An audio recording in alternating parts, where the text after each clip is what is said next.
दोस्तों, अगर आप और अच्छी नींद चाहते हैं तो हमारी प्यारी सी ऐप नींद को इंस्टॉल करें। इस ऐप पर आपको एक्सक्लूसिव स्लीप स्टोरीज़ मिलेंगी और आप बिना यूट्यूब प्रीमियम के भी इन स्टोरीज़ को बैकग्राउंड में सुन सकेंगे।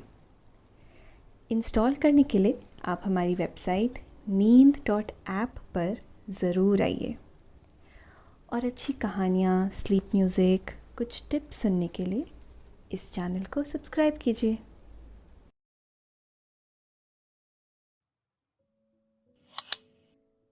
नमस्कार, मैं हूँ शांभवी और आज मैं प्रस्तुत करती हूँ पुराणों से प्रेरित एक बहुत ही सुंदर कहानी। ये कहानी आपको आज शिव जी और विष्णु जी के शादी के रहस्य के बारे में बताएगी। हम भगवान शिव और विष्णु जी की मित्रता के बारे में तो जानते हैं। दोनों ही अपनी अपनी लीला करते हुए एक दूसरे को अपना भगवान मानते हैं, परंतु दोनों में से कौन बड़ा है और कौन छोटा, इसका फैसला करना तो लगभग असंभव है। भगवान शिव और विष्णु समय समय पर अपने भक्तों की रक्षा के लिए अवतार लेते रहते हैं और बिल्कुल इसी तरह संसार की रक्षा के लिए एक समय ऐसा आया जब भगवान विष्णु ने भगवान शिव से विवाह किया और उनसे जो संतान प्राप्त हुई, उस संतान ने संसार को भारी आपदा से मुक्त कराया। आखिर वह कौन सी समस्या थी जिसके निवारण के लिए भगवान शिव और विष्णु जी को विवाह करना पड़ा और संसार के उस नियम को बदलना पड़ा जो उस समय से पहले कोई नहीं कर पाया था। आइए इन सब बातों को जानते हैं आज की कहानी में और ले चलते हैं आपको ऐसे यात्रा पर जहां आप शिव और विष्णु की एक अनोखी लीला के दर्शन करेंगे। इस कहानी को आगे जरूर जारी रखेंगे, लेकिन पहले आप अपने आसपास की सारी लाइट्स ऑफ करके आराम से लेट जाएं। अपनी आंखें धीरे से बंद कर लीजिए। अब थोड़ा सा अपने शरीर को आराम दीजिए। थोड़ा और आराम दीजिए। अपने शरीर को बिल्कुल ढीला छोड़ दीजिए। कोई टेंशन नहीं, कोई तनाव नहीं। अपने दिमाग में चल रहे सभी विचारों को, चिंताओं को त्याग दें। एक शांति सी महसूस करें। सारी नेगेटिव, सारी पॉजिटिव विचारों को धीरे धीरे निकाल दे।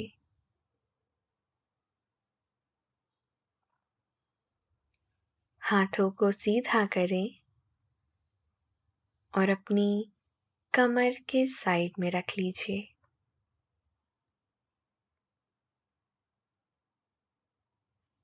अब अपनी सांस पर ध्यान लगाएं।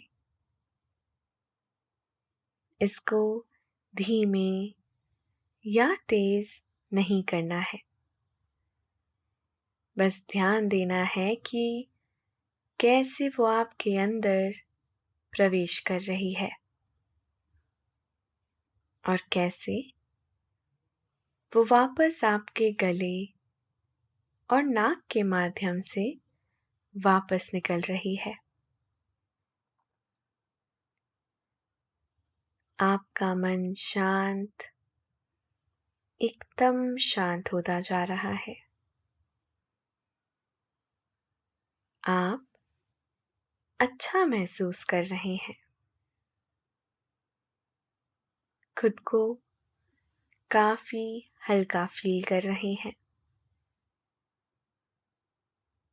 हर तरफ शांति है, सुकून है, खामोशी है।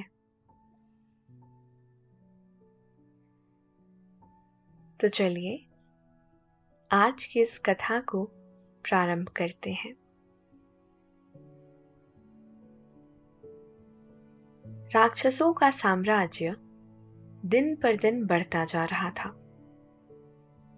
उनके साम्राज्य का विस्तार देखकर देवतागण आपस में चर्चा कर रहे थे कि अगर ऐसा ही होता रहा तो वह दिन दूर नहीं जब पृथ्वी पर चारों ओर राक्षसों का साम्राज्य होगा। इस बात से सभी परिचित थे कि राक्षस कभी भी धर्म का शासन नहीं करते। वह अधर्म का सहारा लेकर साधारण प्रजाजनों को नुकसान पहुंचाते हैं और उनसे अपनी झूठी भक्ति करवाते हैं। कई राक्षस तो ऐसे भी हुए जिन्होंने अपने आप को भगवान घोषित कर दिया और प्रजाजनों को जबरदस्ती अपनी पूजा करने के लिए मजबूर किया। इन सभी के कारण भगवान को समय समय पर अवतार लेने पड़ते हैं और संसार को उन राक्षसों से मुक्त करवाते हैं।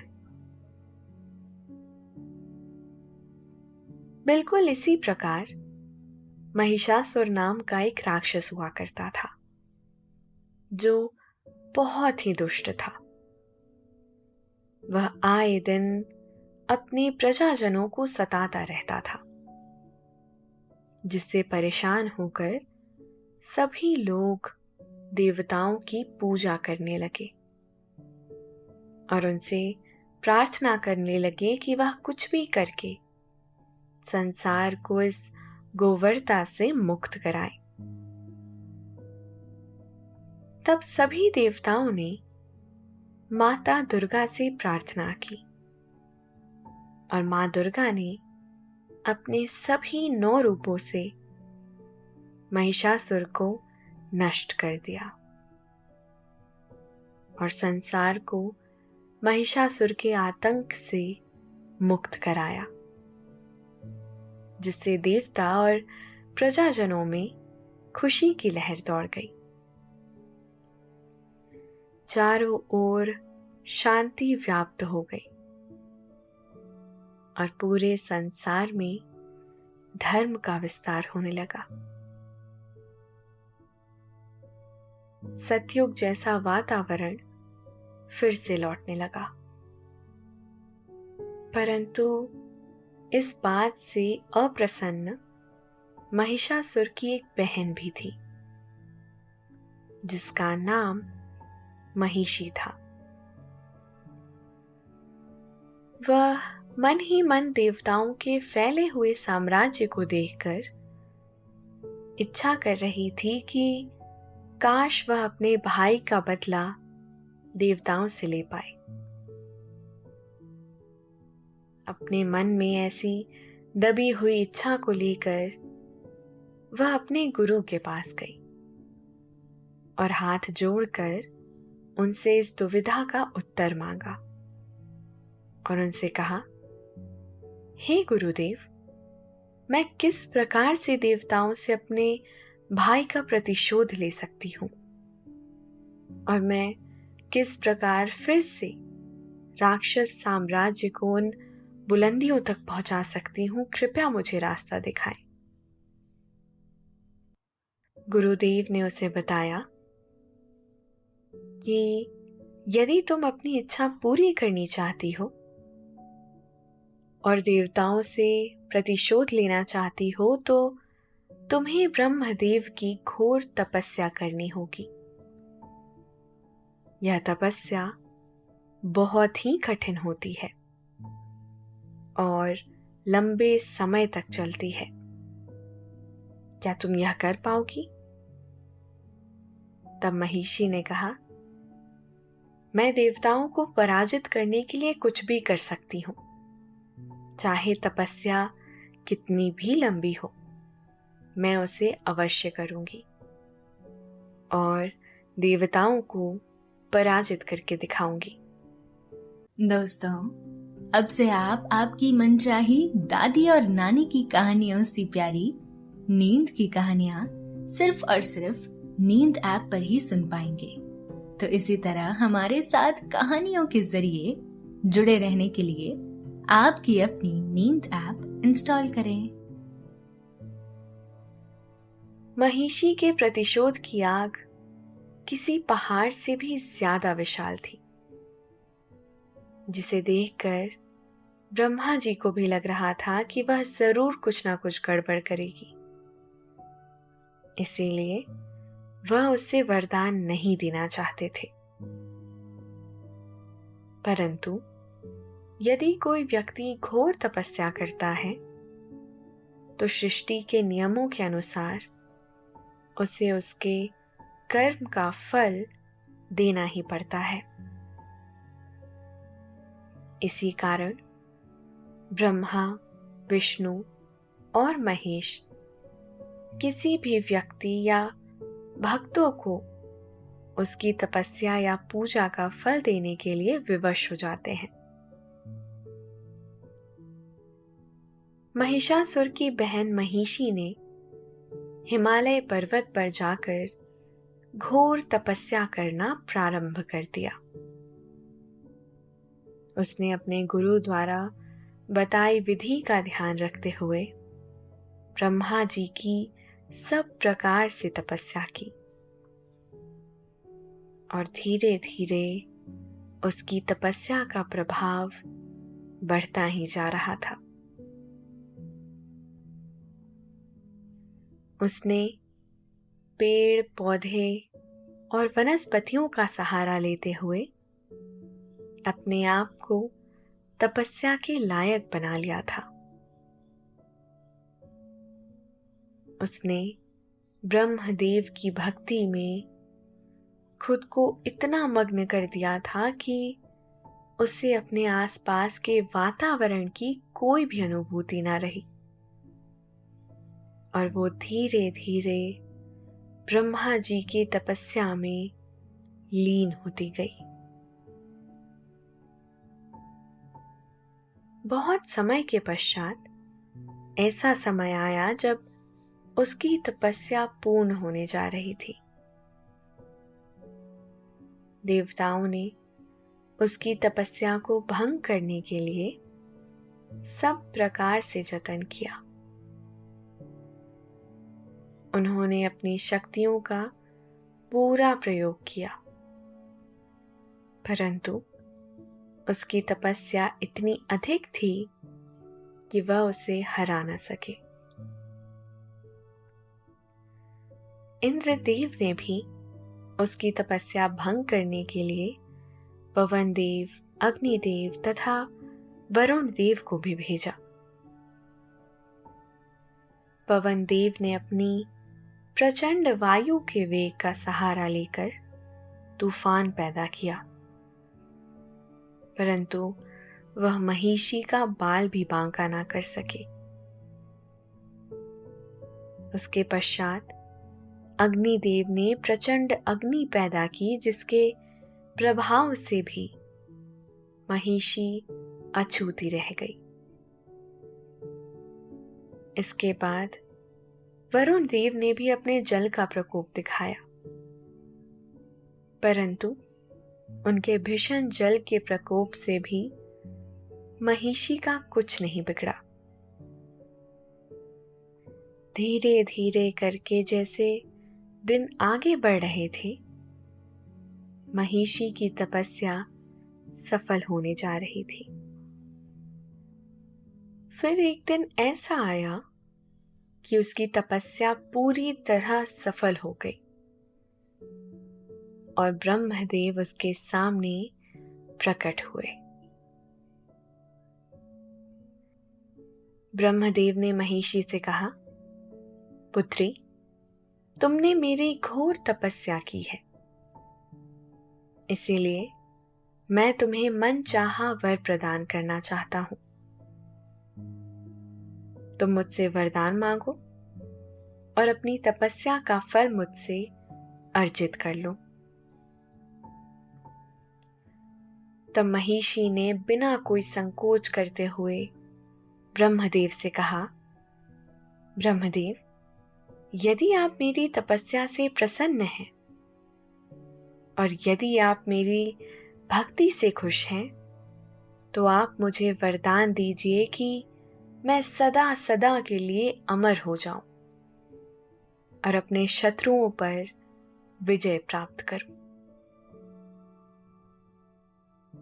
ब्रह्मदेव ने कहा, पुत्री, यह संभव नहीं है, क्योंकि जो भी व्यक्ति संसार में आता है उसे एक ना एक दिन अपना शरीर त्याग कर जाना ही पड़ता है।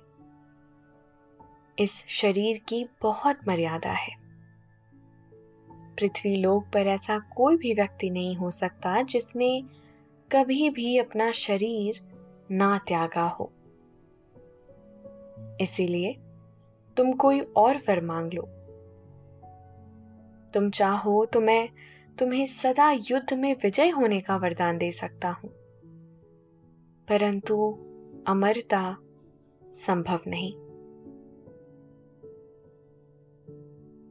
तब महिषी ने अपने दिमाग का प्रयोग करते हुए एक युक्ति लगाई और ब्रह्मदेव से कहा, ब्रह्मदेव, यदि आप मुझे कोई और वरदान देना चाहते हैं तो मुझे वरदान दीजिए कि मेरा यदि कभी भी वध हो तो वह भगवान विष्णु और भगवान शिव के पुत्र के हाथों ही हो।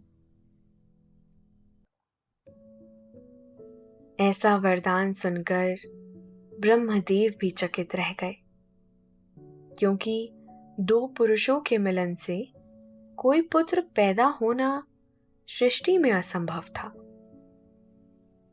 और वो यह बात जानती थी कि भगवान विष्णु और शिव का मिलन कभी नहीं हो सकता। इसीलिए उसने ऐसा वरदान मांगा जो कभी भी संभव नहीं होगा और वह सदा सदा के लिए अमर हो जाएगी। ब्रह्मदेव को ना चाहते हुए भी यह वरदान उसे देना पड़ा और महिषी को वरदान देकर वह अंतर ध्यान हो गए। अब महिषासुर की बहन महिषी ने ब्रह्मदेव का वरदान पाकर अपने साम्राज्य का विस्तार करना शुरू कर दिया। अब उसे कोई भी नहीं रोक सकता था। वह इतनी शक्तिशाली हो गई थी कि अकेले ही लाखों पर भारी पड़ती थी। उसके सामने जो भी आता वो उसे पराजित कर देती थी। उसके साम्राज्य को फैलता देख देवतागण भी थर थर कांपने लगे और उन्होंने भगवान शिव से जाकर ये प्रार्थना की, हे प्रभु, आप इस समस्या का कोई समाधान निकाले। ब्रह्मदेव ने महिषी को ऐसा वरदान दे दिया है कि अब वह अमर ही हो गई है। अब उसका वध करना लगभग असंभव है। उसको कैसे पराजित किया जा सकता है? उसने तो वरदान ही ऐसा मांग लिया है कि वह शिव और विष्णु के पुत्र के हाथों ही वीर गति को प्राप्त हो सकती है, अन्यथा कभी नहीं। अब आप ही बताइए कि इसका क्या निवारण है। भगवान शिव ने मौन रहकर विधाता की लीला को साक्षी रूप से देखने का देवताओं को सुझाव दिया और कहा, समय बड़ा बलवान है, आप लोग प्रतीक्षा कीजिए। तभी कुछ दिनों में एक ऐसा समय आया जब समुद्र मंथन हो रहा था और समुद्र में से बहुत सारे बहुमूल्य रत्न देवताओं और असुरों को प्राप्त हो रहे थे, जैसे कि कल्पवृक्ष और कई प्रकार की औषधियां, वनस्पतियां और इसके साथ ही बहुत सारे बहुमूल्य रत्न समुद्र मंथन से निकल रहे थे। उस समय अमृत का घड़ा लेकर भगवान धन्वंतरी भी समुद्र में से प्रकट हुए, जो कि भगवान विष्णु के अवतार थे। भगवान धन्वंतरी आयुर्वेद के भगवान हैं और उनके हाथ में अमृत का कलश देखकर असुरों की नीयत में खोट आ गया और वह उसे पाने के लिए भगवान धन्वंतरी का पीछा करने लगे।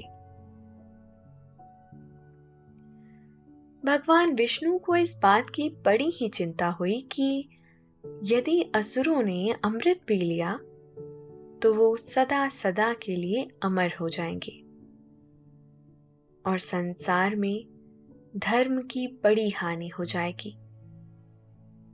इसीलिए उन्होंने अपनी लीला रचकर मोहिनी अवतार धारण कर लिया। मोहिनी अवतार इतना मनमोहक था कि उसकी सुंदरता को देखकर असुर लोग बड़े ही बेसुध हो जाते थे। इसीलिए मोहिनी अवतार ने अमृत कलश अपने हाथ में लेकर देवताओं को तो अमृत पिला दिया, परंतु अमृत कलश को बदलकर असुरों को केवल मदिरा पान करवाया। इस प्रकार उन्होंने संसार को इस विपदा से बचा लिया। असुरों को लगा कि उनके साथ बहुत बड़ा छल हुआ है, इसीलिए उन्होंने चारों तरफ अधर्म करना शुरू कर दिया। तब मोहिनी अवतार धन्वंतरी भगवान शिव के पास गए और उनसे प्रार्थना की कि हे प्रभु, आप मुझसे विवाह कर लीजिए। मैं आपसे विवाह करने के लिए बहुत उत्सुक हूं। भगवान शिव बैरागी हैं और माता पार्वती के सिवाय किसी पराई स्त्री पर नजर नहीं डालते। इसीलिए उन्होंने यह प्रस्ताव अस्वीकार कर दिया। इस बात से देवता बड़े हताश हो गए और वह सभी आपस में चर्चा करने लगे कि अगर भगवान शिव ने मोहिनी अवतार का प्रस्ताव स्वीकार नहीं किया तो उनका पुत्र कैसे होगा और कैसे संसार को महिषी के आतंक से मुक्त कराया जा सकेगा। तब सभी देवताओं ने जाकर भगवान शिव से प्रार्थना की, हे प्रभु, कृपया आप अपने वैराग्य को छोड़कर माता मोहिनी से विवाह कीजिए और इस संसार को इस विपदा से निकालिए।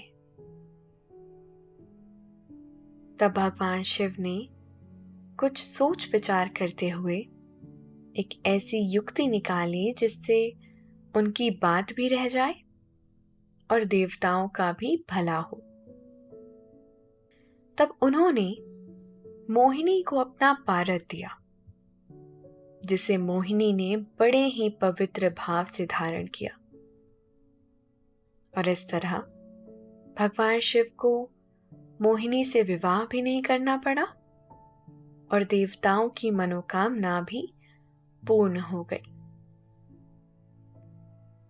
कुछ समय पश्चात मोहिनी के गर्भ से एक सुंदर बालक का जन्म हुआ, जो कि बड़ा ही तेजस्वी था और युद्ध कौशल में निपुण था।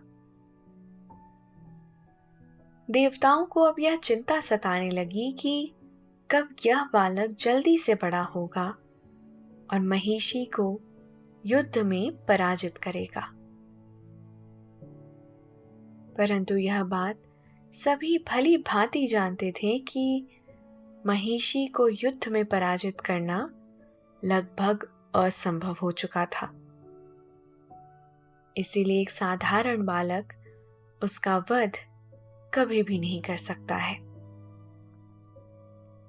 उसे अपने अंदर इतनी शक्ति अर्जित करनी पड़ेगी, इतनी तैयारी करनी पड़ेगी कि वह महिषी के सामने खड़ा होकर उसको ललकार सके और उसे युद्ध में पराजित कर सके। इसीलिए उस बालक की युद्ध विद्या का कार्य शुरू कर दिया गया। उसे तरह तरह की विद्या सिखाई गई। हर विद्या में उसे निपुण कर दिया गया। हर प्रकार के अस्त्र शस्त्र की विद्या देवताओं द्वारा उसे दी जा रही थी। सभी देवताओं ने उसे अपने अपने तत्व का ज्ञान करवाकर उसे हर प्रकार के अस्त्र शस्त्र से भी सुसज्जित कर दिया। बालक की आयु को तेजी से बढ़ाने के लिए यह आवश्यक था कि उसे किसी प्रकार की औषधि या फिर किसी विद्या के द्वारा कम समय में ही युवक बनाया जा सके। इसीलिए देवताओं ने अपनी असाधारण शक्तियों का प्रयोग करते हुए उसे नौजवान बना दिया। सभी देवताओं ने अपनी अपनी शक्तियों का कुछ भाग उस बालक को आशीर्वाद रूप में दे दिया, जिससे वह बालक देखते ही देखते बहुत कम समय में सर्वस्व हो गया और युद्ध कौशल में बड़ा ही निपुण हो गया। वो कभी भी पराजित ना हो सके ऐसी युद्ध विद्या उसे सिखा दी गई। उस बालक को अयप्पा और हरिहर भी कहा जाने लगा। रणभूमि में उस बालक ने महिषी के आतंक से संसार को मुक्त करा दिया और देवताओं को उनकी चिंताओं से भी मुक्त किया। संसार अब फिर से फलने फूलने लगा था। चारों ओर शांति छा गई थी और सभी लोग बार बार अयप्पा की जय जयकार कर रहे थे, हरिहर की जय जयकार कर रहे थे। बाद में भगवान अयप्पा दक्षिण भारत में जाकर निवास करने लगे और वहां भगवान अयप्पा और हरिहर नाम से प्रसिद्ध हुए। दक्षिण भारत में जगह जगह पर हमें अयप्पा देखने को मिलते हैं। उनके मंदिरों में लाखों की भीड़ जमा होती है, जो बड़े ही कड़े नियम और व्रत का पालन करके अपने भगवान अयप्पा की भक्ति करते हैं और उनसे मनचाहा आशीर्वाद प्राप्त करते हैं। तो इस प्रकार भगवान शिव और भगवान विष्णु इस सृष्टि के संचालन को संतुलित करने के लिए समय समय पर ऐसे अवतार लेते रहते हैं जिससे संसार में स्थिरता आ सके, धर्म का शासन सब तरफ फैल सके और प्राणी प्रकृति का सम्मान करते हुए खुशी खुशी अपना जीवन यापन कर सके। इसमें समय समय पर देवता भी अपने शुभ अवतारों के द्वारा उनकी सहायता करते हैं। जैसे राम अवतार के समय सुग्रीव आदि देवताओं के अंश भगवान के साथ थे, जो उनकी सहायता के लिए सदा तत्पर रहते थे। तो दोस्तों, ये थी आज की कहानी। आशा है आपको आज की ये कहानी अच्छी लगी होगी। आपने ये कहानी सुनी और अब आपको अच्छा लग रहा है और समय हो गया है आपके सोने का।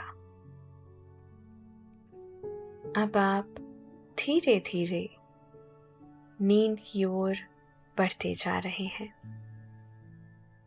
और नींद आपको अपनी आगोश में समाती जा रही है, समाती जा रही है। शुभ रात्रि।